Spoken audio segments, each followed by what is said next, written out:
আর একবার মারছে ইয়ারে ওই সাদ্দামটাও একই অবস্থা করছে, ইয়ারে লাদেনটাও একই অবস্থা করছে, গাদ্দাফিরও একই অবস্থা করছে।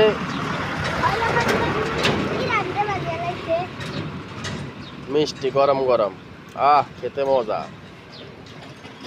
এগুলো ইফতারের জন্য তৈরি করতেছে কাকা। এ দেখছিস নি কেমনে বানা, মানে এটার ভিতরে অনেক মিষ্টি ঢুকবো, এ শিরা ঢুকবো, আরে তো এ তো মিঠা ঢুকবো।